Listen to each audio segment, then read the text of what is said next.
Thank you, Honourable Chairperson. Honourable President, at your inauguration after the 2019 election, you said the following: "Yes, South Africa, Tuma Mina sent me. I pledge here today that I will serve you. I will work with you side by side to build South Africa that we all want and deserve.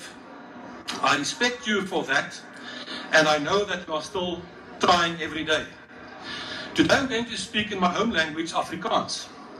But out of respect for you, Mr. President, I've provided you with a translated copy of my speech. Na daardie toespraak in 2019 was daar enorme verwagtinge in Suid-Afrika. Daar is geglo dat dit 'n nuwe begin sou wees wat Suid-Afrika sou stuur in 'n positiewe rigting vir almal wat gereed om saam met u te sê, Tuma Mina, stuur ons. Maar nou, 7 jaar later, is dit duidelik dat dit glad nie so uitgewerk het nie. Dit was vermoeiend donderdag aand om net te luister na die lang lys van probleme wat u gelys het, om nie van al die nuwe taakspanne te praat nie. Elkeen van hierdie probleme het nie maar toevallig gebeur nie. Nee, dit het gebeur onder die bewind van die ANC die afgelope 30 jaar. Enthousiasme in taakspanne verander dit nie. Ons is nou op die punt waar hierdie land tot stilstand knars en vasval in die modder.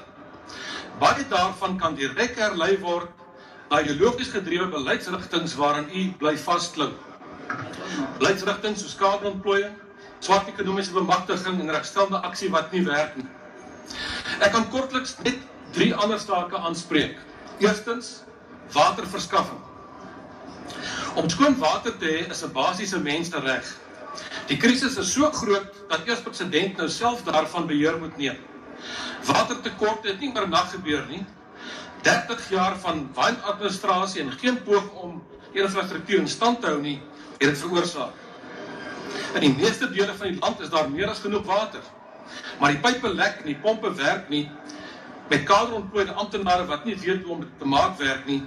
In Johannesburg is bereken dat tot 50% van die water met lekkende pype verlore gaan. Tweedens wil ek praat oor buitelandse beleid.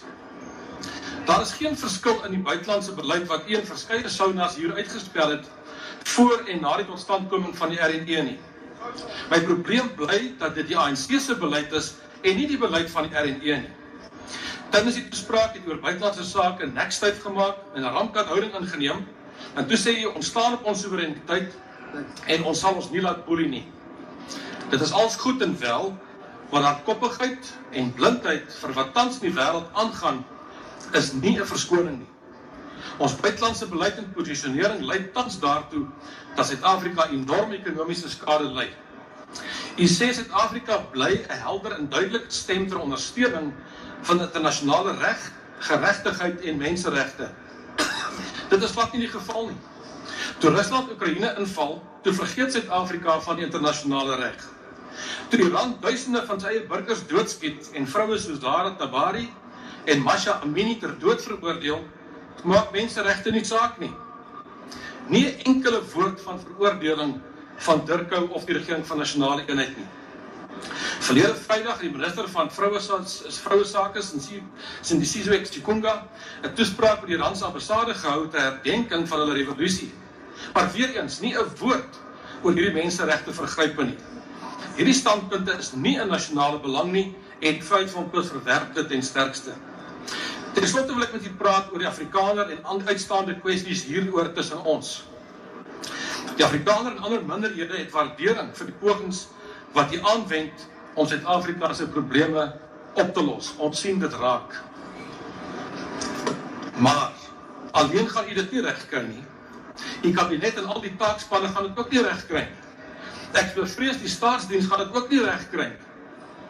Dit sal 'n reuse poging van almal in Suid-Afrika, die politieke leiers, die burgerlike samelewing, die hele sakesektor, alle moontlike buitelandse hulp wat ons kan kry, as ook die toewyding van elke Suid-Afrikaner neem. Dan het ons 'n kans. Meneer die president, hier is my hand. Die Afrikaners en ander minderhede reik uit na u vandag en ons sal help. Ons wil help. Maar dit is nie onvoorwaardelik nie. Ons vra gelyke behandeling en erkenning.